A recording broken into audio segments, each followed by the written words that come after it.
या अगोदर आपण शब्दांवर आधारित वेगळा पर्याय कोणता आहे हे बघितलं. म्हणजे 3 शब्दांचे अर्थ समान असतात, त्यांचा संबंध जुळतो आणि एक वेगळा निघतो, हे आपण बघितलेलं आहे. आता अंकांमध्ये वेगळा पर्याय कसा हे आपल्याला समजून घ्यायचं आहे. तर 3 अंकांचा काहीतरी संबंध येतो आणि 1 अंकाचा संबंध येत नाही.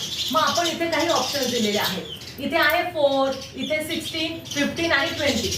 चला, कोण सांगू शकतं बरं काय याच्यामध्ये 3 अंक समान आहेत आणि एक पर्याय वेगळा आहे? हा प्रज्वल.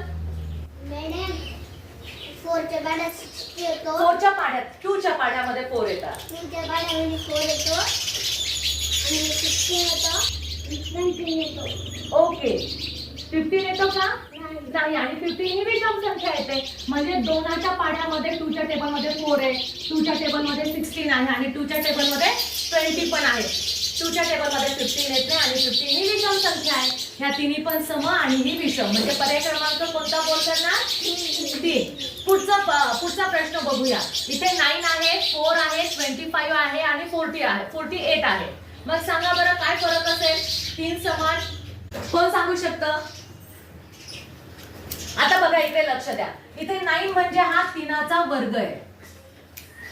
3चा वर्ग 9 आहे. इथे 2चा वर्ग काय आहे? 4 आहे. इथे 5चा वर्ग 25 आहे. आणि 48 हा कोणत्या संख्येचा वर्ग येतो का? नाही. म्हणजे 48 ही संख्या काय आहे? वेगळी आहे. गटात न बसणारी संख्या म्हणजे 48. या तिन्ही संख्यांचा वर्ग या पद्धतीने संबंध लागतो. आता पुढचा प्रश्न आहे. इथे 25 आहे, इथे 40 आहे, इथे 10 आहे आणि इथे 36 आहे. मग सांगा बरं काय फरक येत असेल? हा स्वरा 5च्या पाड्यात 25 येते आणि परत 40 पण येते आणि 10 पण येते आणि 36 वेगळा आहे. Very good. टाळ्या वाजवा तिच्यासाठी.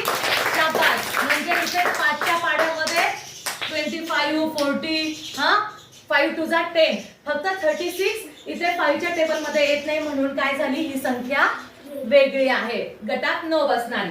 समजलं?